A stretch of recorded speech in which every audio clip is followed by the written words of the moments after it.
Okay, hi guys. This is Amanda with Snappy New Day Art, and today I'm so excited to have Kimberli Freilinger here. She is a phenomenal artist of all sorts. She's going to tell us a little bit more about that and her business and all that good stuff. So, Kimberli, tell us about you and your art and all that it entails. Okay, well, I'm really glad to be a part of this, so thank you. I am an artist by profession. I'm also an artist by hobby. Yeah. Um, and so when people ask me, what do I do? I, for the business side of things with art, I do a couple of things. I'm a watercolor painter, and I do my own work, and then I also do commissioned projects, and that's been super fun. And then I also teach art journaling classes, local and live, but I'm also developing online classes so that anybody can take them anywhere, self-paced, that kind of thing. So I've been art journaling for probably over 20 years, and I've found that it's a really great way to kind of ease people into the art world, ease people into creativity, and do it in a non-intimidating way. So I love, love, love teaching art journaling to people. I'm also a life coach, and so I have my counseling credentials, but I've turned this into an online life coaching practice. Yeah. I help people kind of just reach their goals. And I end up working with a lot of people who have a creative business in mind. Like I've worked with a quilter, and I've worked with some other people who they've just got these ideas and they get stuck or frozen in their ideas. And I just help them figure out how to take the next step towards their goals and keep moving towards their goals, and watch them launch their babies. And it's really super fun. So I bet. those are the two things that I do professionally around art and creativity. So. Yeah, awesome. Yeah. So actually that kind of brings me into my first kind of big question. So this interview series is kind of focused on helping women kind of reimagine their off time by adding some kind of creative outlet. So, a lot of people, I believe a lot of people like want to do something creative. They, want to be doing something a little more productive and meaningful in their off time, but they haven't picked up a paintbrush since they were a kid, or, maybe they had a bad experience with making things, as a young person. So it can be kind of intimidating and daunting and just too big, even though I feel like once you get into it, it's really not. But so tell me more about the art journaling and what that looks like.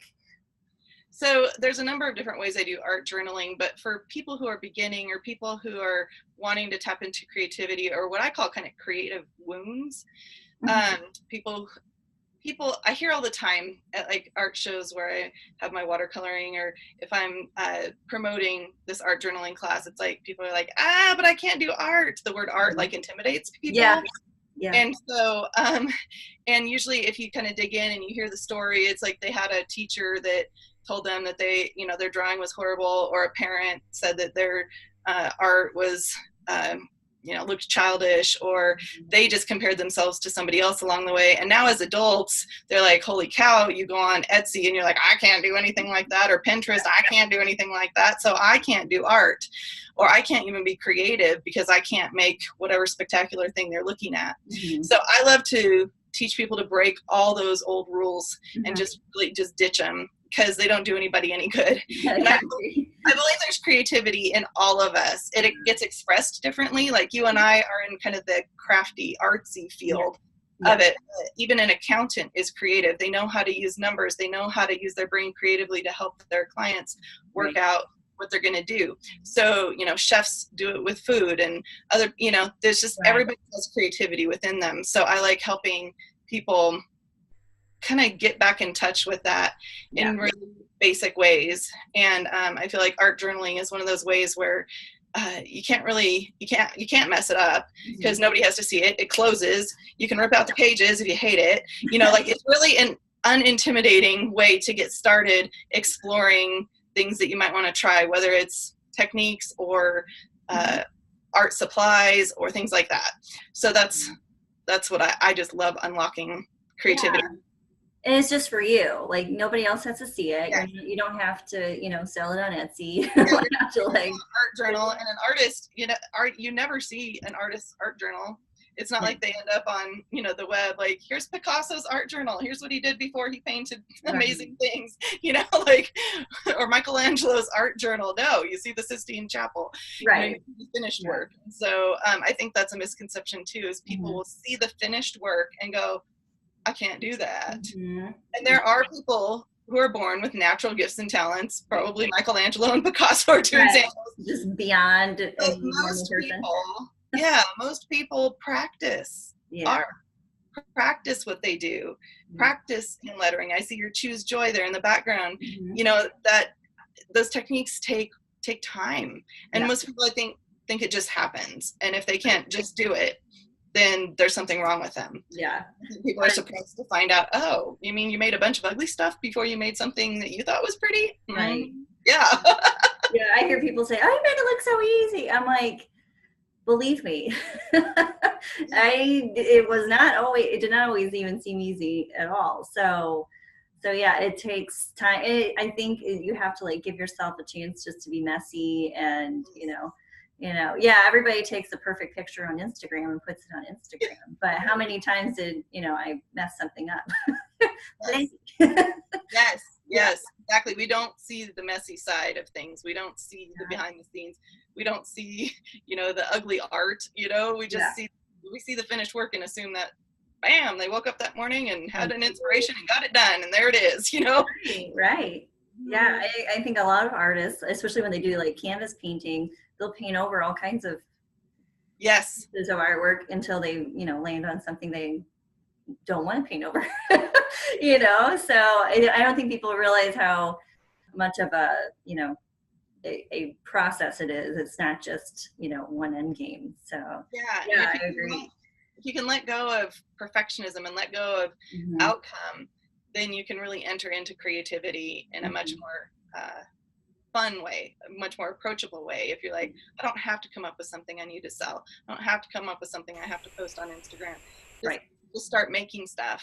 Start doing it, and take all the pressure off yourself. It makes it a whole lot more fun too. Oh yeah. So what tips would you give somebody if they've just haven't done anything in such a long time, art wise or ever? What would be your first? What should their first steps be? I would say consider a medium that looks interesting to you, even if it looks impossible to master. Yeah. So, I see a cute rose, a really pretty rose painting behind you. If somebody's looking at that going, oh gosh, I would love to paint those roses. Okay, do that. And then learn what tools of the trade are used in that. Learn, find teachers, find videos, find, just scratch pieces of paper and start playing. And so I think find something that looks interesting to you. You don't have to commit to it. So let's say you choose acrylic painting and you're like, yeah, this is messy. I feel like I'm wasting a lot of paint. I don't like it. I don't like washing out my brushes. It takes forever. Then you're like, okay, skip it and move on to something else. Try needlepoint. You can try things until you find something that hits. So I think that's a good first step, is you're not married to whatever you start with. You're not married to that process. You give it a chance, and if you decide, oh gosh, I actually don't really like doing some parts of this or all of it, I'm going to try something else. Try something else. Let it go. So I think that's a good first step. I think you're right. Yeah, I think, and now we have so many things that are out there that visually inspire us on Instagram and Pinterest and stuff. Like now is like the best time to even find different mediums or projects that you would have never thought of, like those pour paintings, those weren't around 20 years ago or whatever. So I mean, stuff with string art and creating designs. I love that. I haven't tried it myself, but that one always intrigues me. I love watching what people make with string art. That was like back in the 70s. It's made a resurgence. Macrame is coming back, but it's all with a new look on it, new products, new ideas, and a new twist. Fred, rock painting is back. I remember painting rocks, when I was a little kid. Rock painting is back, and doing designs on rocks. So there's an infinite amount of stuff. It really is. Yeah, and there are so many choices, but yeah, you just have to kind of commit to one for just a little bit of For a time. while. Yeah, Yeah. just for a while. You don't have to stay with it forever, like were saying, but you can't get shiny object syndrome and keep like flitting all over the place at first, you know? Right. Yeah. Go to Hobby Lobby or somewhere, and you're like, Yeah. okay, I want to do that, and that. Whoa, slow down. Pick Yeah, something. yeah, exactly. Like I started with watercolor, and then I started going with that, getting, you know, a little bit better and more comfortable. And I was like, oh, I really want to try gouache. I'm like, you know what? I'm just gonna not because I probably need to stick with this. So, you know, I get even more comfortable, and then I'll go into that, which I'm almost there. Yeah, you know, it's so easy. And then once you get that spark, it is easy to kind of get like distracted. But And it's okay if you're not wanting to be a professional artist. yeah, It's okay to get distracted. So it's like you go through your watercolor phase. That's awesome. And now you want to try string art. yeah, Why not?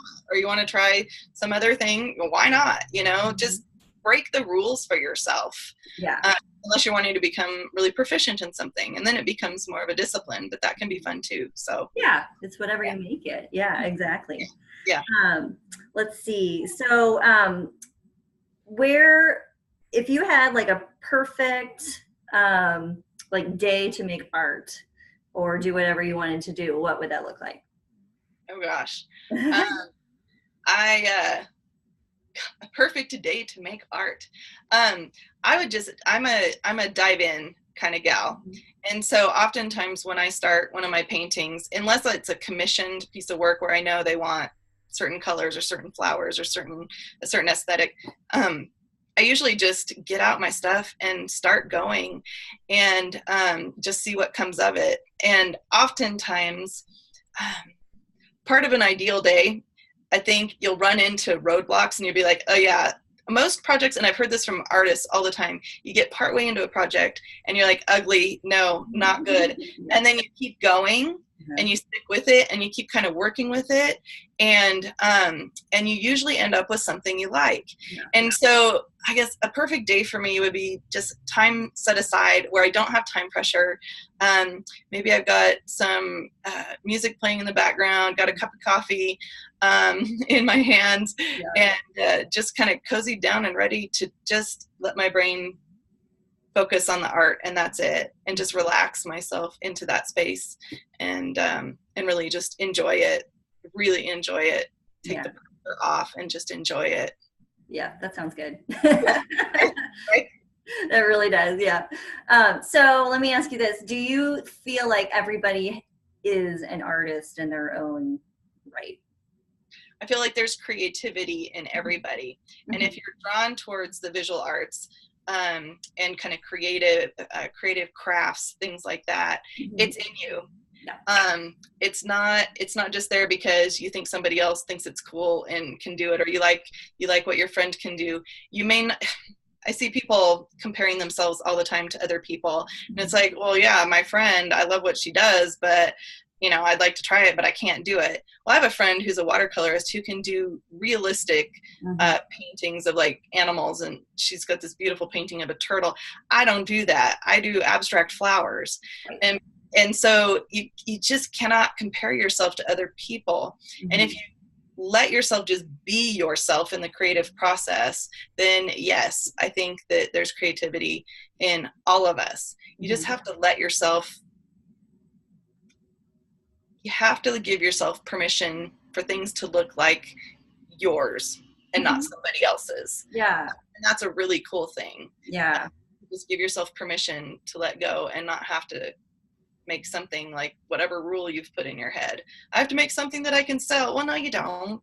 No. You know, I have to make something that looks like what I saw on Pinterest. No, you don't. But I'm taking this video class and it, you know, they're teaching me and mine didn't turn out at all like the teachers. Well, yeah, it didn't because you painted it. That's okay. That's good. It's yours, you know? So yeah, I agree. Yeah, I teach paint parties for acrylic and watercolor, and yeah, people are like, "Well, it doesn't look like yours." I'm like, "I don't want it to look like mine."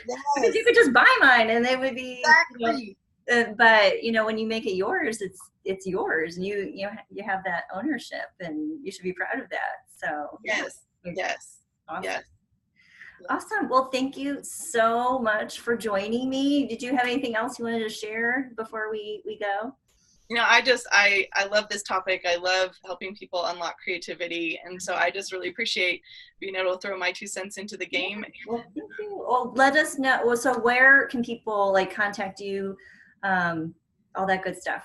My website is kimberlyann.net, and Kimberli is spelled with an I at the end. So it's KIMBERLIANN.net. Kimberlyann.net. All my information's there. You can find me there. It's really easy. It's a really great looking website too. Thank you. Yeah, your artwork on there is so pretty. Yeah. My gallery's there. My classes are there. My life coaching information is there. It's all there. It's all there. One-stop shopping. Yeah, all that information will be in the follow-up email for this interview, so people have it. Awesome. So awesome. Well, thank you so much. Yeah, thank you too. All right, bye.